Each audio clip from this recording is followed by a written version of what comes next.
Hey, what's up YouTube? My name is Galen and this is Galen's Gadgets. I want to thank you so much for joining my channel today. If you have not already, please do not forget to like and subscribe if you want to keep seeing content like this on budget technology. So today, as you can see, I have the Poco X3 NFC. This was a great budget phone last year. The base model was started at around $200, and then there's a model with more storage and RAM at around $250.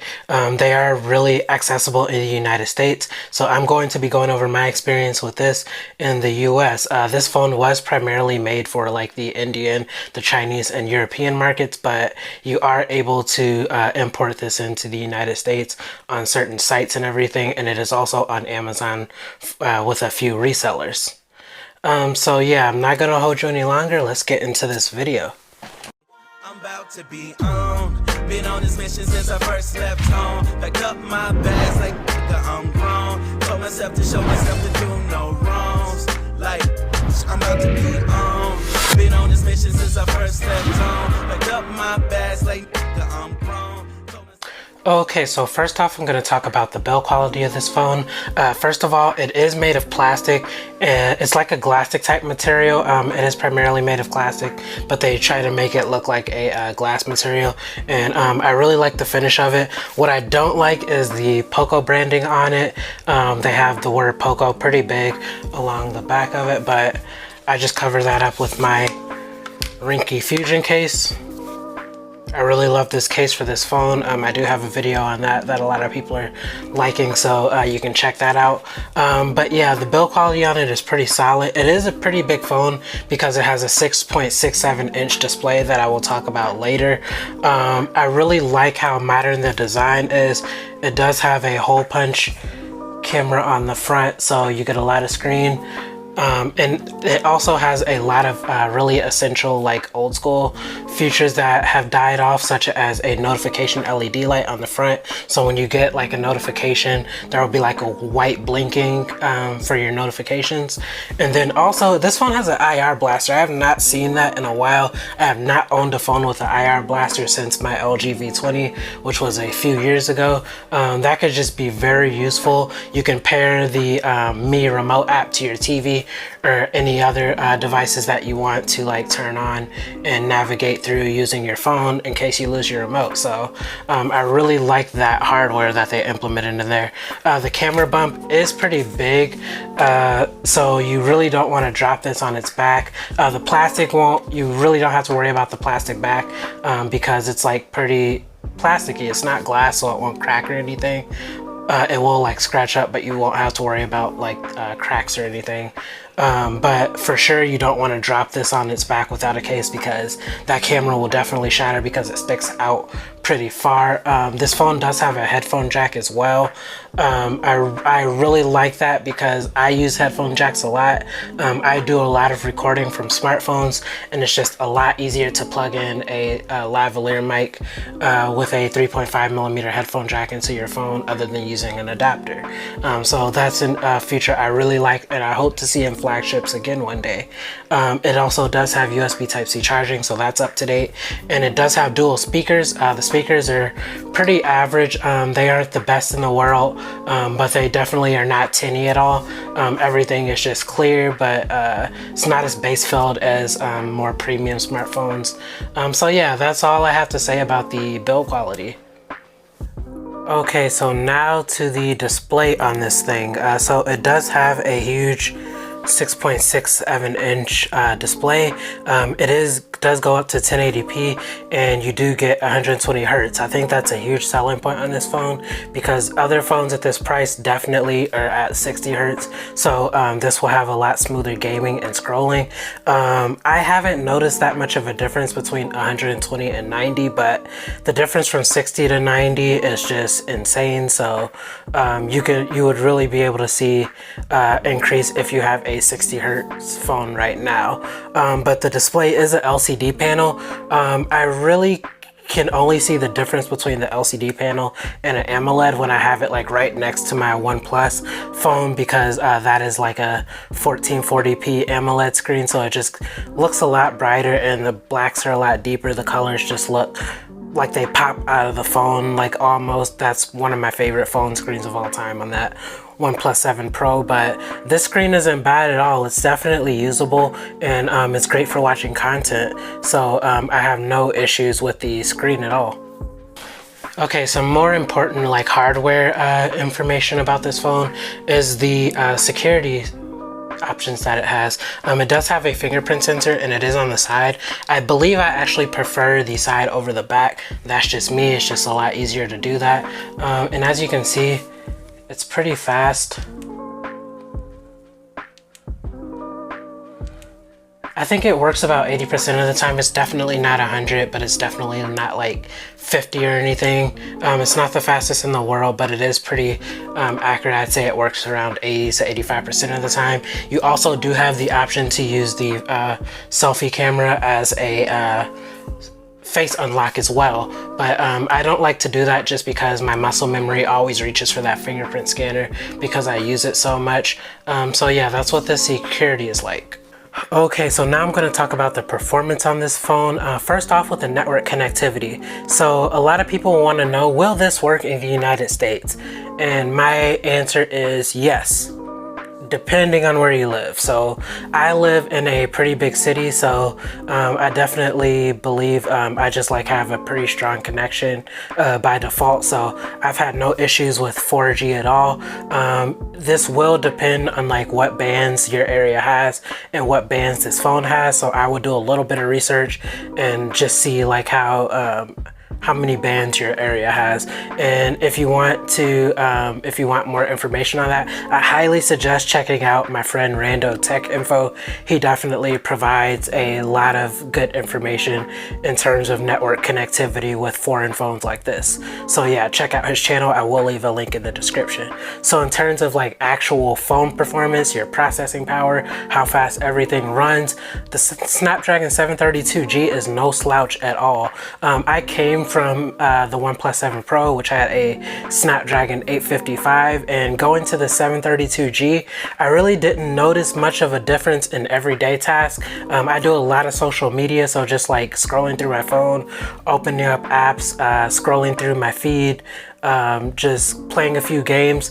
None of that you could really tell the difference until I did like some heavy tasks such as like video editing, transferring files, uploading files, exporting files. That was the only thing that I noticed that really slowed down for me. So the Snapdragon 732G is a very good processor in everyday tasks, and that is my opinion on the performance. Okay, so now I'm going to talk about a section that definitely has its pros and cons, and that is the software. So this is running MIUI 12, which is based off of Android 10. MIUI is Xiaomi's Android skin. They put this on the Poco phones as well. So out of the box, this does have the Poco launcher, which was a surprise to me. I forgot that there was a such thing as a Poco launcher. I was thinking I was just gonna get the super cartoonish looking Xiaomi icons, but these icons look really good. They're just circles, just like the regular Android icon. So I really appreciated that. I like that the app drawer is categorized, and I like that it includes Google Feed. That's a huge deal to me because I get a lot of news and information off of Google Feed. I also like the extra features that it has. One thing that I really think that every Android phone should implement at some point is second space.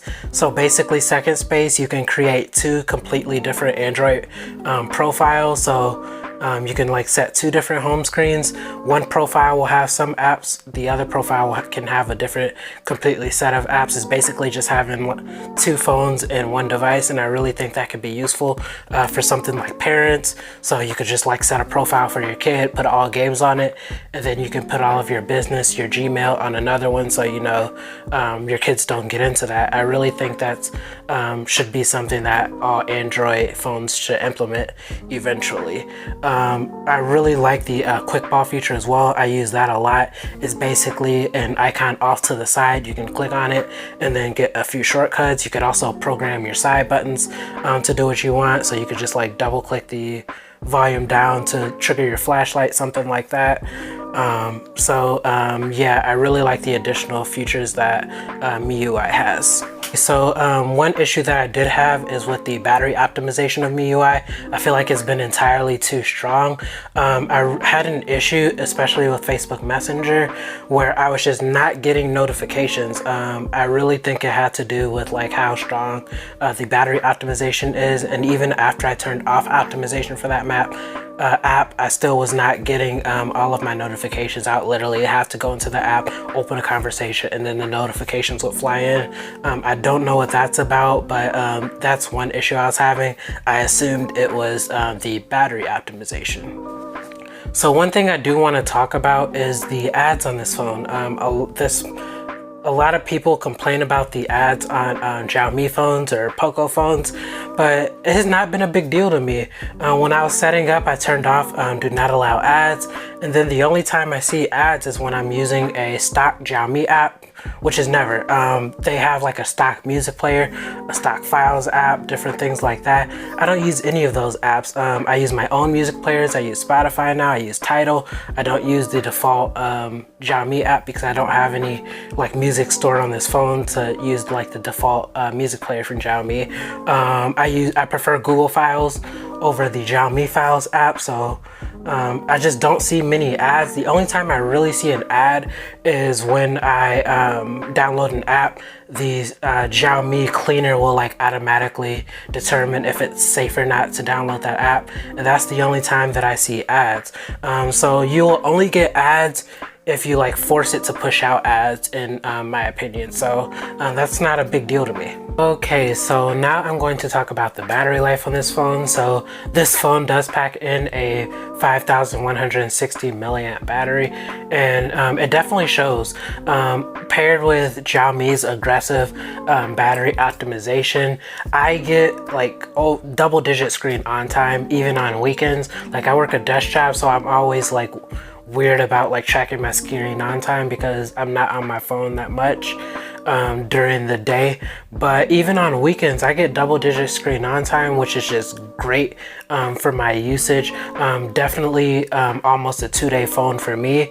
I definitely think the standby time is just absolutely great. And then again, with the aggressive battery optimization, that makes the battery on this phone really solid. In terms of charging, in around 30 minutes, I got like just over 50%, and then it took like around an hour and 20 minutes to charge completely from 0 to 100. So it did come with a 33 watt charger. So when you order it, it won't come with the US plug. If it's like if you're getting it brand new, it won't come with the US plug, so you may have to get an adapter. Where I ordered it from, Banggood, they did apply a US adapter with it, so just make sure you take note of that when you're ordering this phone. Okay, so now I'm going to talk about the camera system on this phone. So it does have 4 cameras, which makes it very versatile. It has a primary 64 megapixel camera, which I think is the highlight of this phone. And then it has a 32 megapixel camera on the front. And then the other 3 cameras on the back is a ultra wide angle lens, a macro lens for close shots, and then a depth sensor to help with background blur and detection on portrait mode pictures. I really like the camera on here, but I did have to adjust one setting. I just want to advise you of that. When you first open up the camera app, the beauty mode is turned on. Basically what that is, it's just something that like smooths out your face to like cover up blemishes or anything on your face. So in my opinion, that looks really unnatural because it was set at like 50%. So I turned it all the way off, and from there, selfies and people were just really, it just looked way more detailed and more realistic, and the skin colors and everything were just super accurate. In dark and in poor lighting positions, the camera did not perform that well, but when you have sufficient lighting, I'm a huge fan of lighting, so I really don't like take many pictures in bad lighting conditions. So I really feel like this camera did a very solid job with good lighting positions, and you'll be able to see that in the samples that I took. I really also like just how many settings are in the camera app overall. As you can, I'm just gonna read off a few of these settings. So you get like a portrait mode, your video mode, your normal photo mode, And then on top of that, you get a night mode. That didn't really work well for me for some reason. You get the 64 megapixel mode, and then you get a vlog mode, which helps like with some cinematic videos. You get a clone mode, which is pretty cool. You could take multiple pictures of yourself, and then it will automatically like put them together and make it look like you have clones. And then there's a dual video mode in which you're able to record on the first and back at the same time, which is pretty cool. So there's just a lot of fun settings on this camera as well, and you will definitely have a lot of fun with this phone's cameras. Overall, I really had a great experience with this phone, and it definitely made me question if I personally actually need a flagship. I actually plan on selling my OnePlus pretty soon, and I'm looking on a replacement for it, something with a decent camera, of course, because that's what I primarily use to record, and then decent battery life. But in terms of performance, I really don't think I need a flagship processor after playing with this phone for a little bit.